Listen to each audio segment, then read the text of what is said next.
Récemment, je sais pas si t'as remarqué, mais t'as eu genre une explosion de nouveaux youtubeurs dev perso, des clones de Hamza et de l'ONLV. On s'arrête où en fait dans tout ça? Parce que le développement personnel, tu vois, c'est pas juste faire une belle vidéo avec un bon montage et dire la même chose que tout le monde, et ça y est, t'es proclamé youtubeur développement personnel, coach et entrepreneur, tu vois.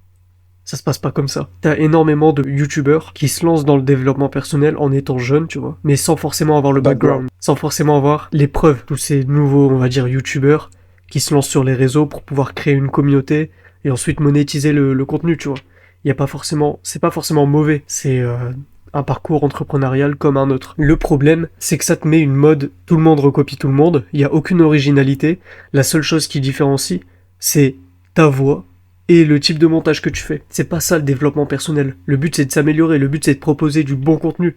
C'est de partager de bonnes valeurs. C'est pas juste de faire du copier-coller de youtubeurs américains et puis d'appeler ça ton développement personnel. C'est pas faire 15 000 vidéos de nofap ou 15 000 vidéos de douche froide et dire que ça y est, t'es un entrepreneur et puis c'est tout. Ça se passe pas comme ça le développement personnel. Sauf que ça met une fausse mode et du coup en fait tout le monde voit ça, voit le développement personnel comme le fait de juste être un youtubeur qui parle de son lifestyle.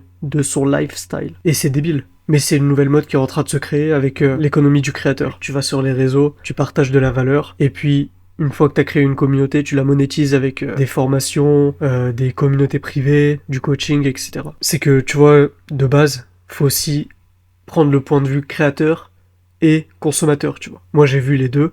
Je suis passé de consommateur à créateur. En fait, quand t'es consommateur, tu te rends pas compte à quel point le développement personnel, c'est plus tu découvres un domaine et plus t'en découvres d'autres. Et tu vois, par exemple, pratiquement tous les gens qui se lancent dans le développement personnel ou dans la muscu, ça a commencé avec des vidéos de Thibaut InShape ou des abdos à la maison, tu vois.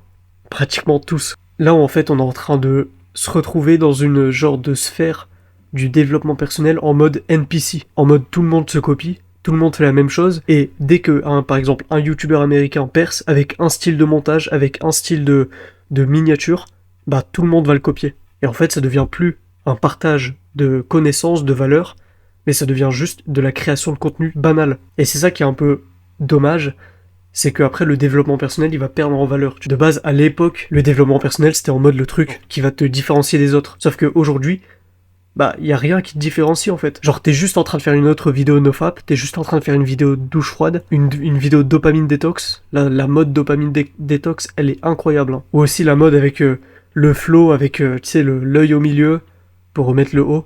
T'as tout le monde qui se copie. YouTube c'est en train de devenir fade. Et c'est ça qui est dommage, c'est que on perd l'aspect créatif, l'aspect partage pour juste devenir une industrie qui est fait que pour, en gros, dès qu'il y a un truc qui marche, tu fais que ça.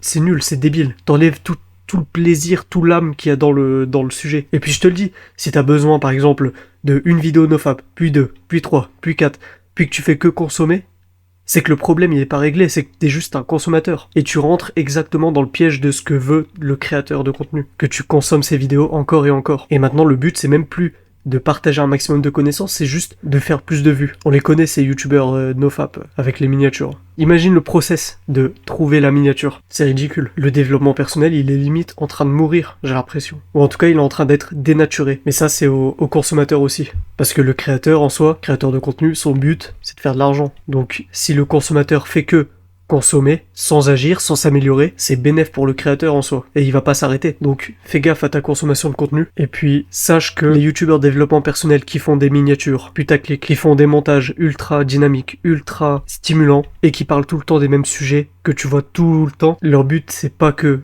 tu t'améliores, c'est juste que tu continues de regarder leurs vidéos. Et encore, et encore. Et pendant que eux, ils se font de l'argent, toi, tu vas juste être dans la même phase de consommation sans t'améliorer. Tu auras juste ce petit truc de dopamine qui va te dire ok je consomme, ah ça fait du bien, ah je vois les gens s'améliorer, je vois les transformations physiques, enfin ton cerveau il croit que ça lui arrive à lui aussi, mais non, t'es juste dans ta chambre ou sur ton téléphone en train de regarder une vidéo. Bref, bisous.